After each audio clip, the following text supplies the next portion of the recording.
Mr. No, in cause number 25, DCCR 0386, you're charged with the second-degree felony offense of intoxication manslaughter with a vehicle from December 11th of 2024. And how do you plead to that charge? So far, you've seen the defendant admit to the crime, but the biggest question is still unanswered. Will the judge send him to prison, or will he be given another chance?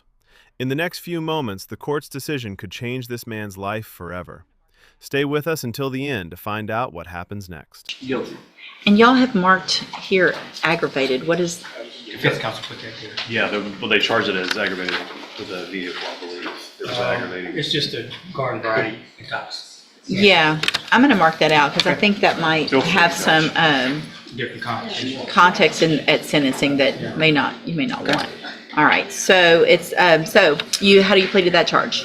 Guilty. And are you pleading guilty freely and voluntarily? Yes, ma'am. And are you pleading guilty because you actually did what they've charged you with? Yes, ma'am. You're sorry it's going to be a trial.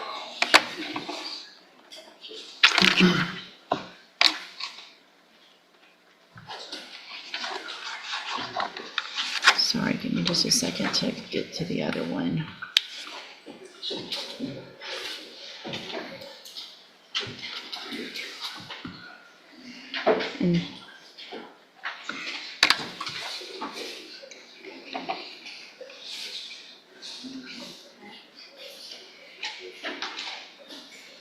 And then in cause number 25 DCCR 0387, you're charged with the state jail felony offense of driving while intoxicated with a child passenger from December 11th of 2024. And how do you plead to that charge? Guilty. Again, are you pleading guilty freely and voluntarily? Yes, Your Honor. And are you pleading guilty because you did what they've charged you with? Yes, Your Honor. In each of those cases, I have here on the tablet some documents that have your signature on them that the state has marked as exhibit number 1. Before you signed these, did you go over them with Mr. Franklin? Yes, Your Honor. Do you fully understand them? Yes, Your Honor. And do you understand that first of all, it's the way this is written up is that you are pleading open to the court. There's no agreement. Is that correct? Yes, Your Honor. And so you guys, a couple things. I need the other one sent back. So is it on the trial court certification of defendant's right to appeal? On this case, the state jail, the admonishments were signed saying that they're waiving the right to appeal. And then on the certification, it's actually 2 of them were checked off. One is the defendant has waived the right of appeal, and the other is it's not a plea agreement and the defendant has a right to appeal. It's not a plea agreement.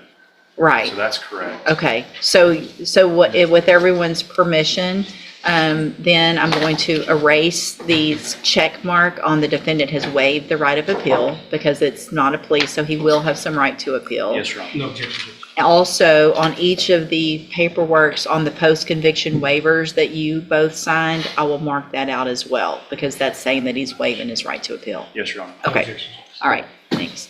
So, Your Honor, I would note too, I think I had a few stray, I'm a left-hander. I think there's a few other stray marks on there that Okay. I tried to erase and wasn't able to. Gotcha. So if you see those, I apologize. gotcha. We My hand taps. understand the left-handed issues up here. Ms. Werner feels your pain on that. Okay, so I want to make sure you understand a couple of things. You have an absolute right to have a jury come in and determine 2 things in these cases. The first would be to determine if you're guilty or not. And then the second would be if they find you guilty, you could leave your punishment up to that jury.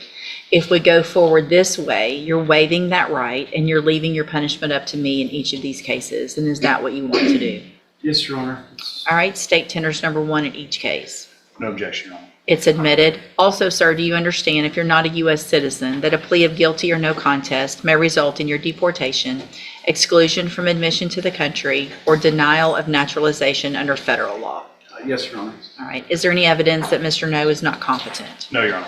All right, sir. In each of your cases, I'm going to find that you entered your pleas of guilty freely and voluntarily, find that you're mentally competent and you understand the nature and the consequences of those pleas, find sufficient evidence to find you guilty. However, I'm going to reset your cases for a sentencing hearing so that the probation department can do a pre-sentence report. That'll give me more information about you, your cases, and then we'll come back later for sentencing.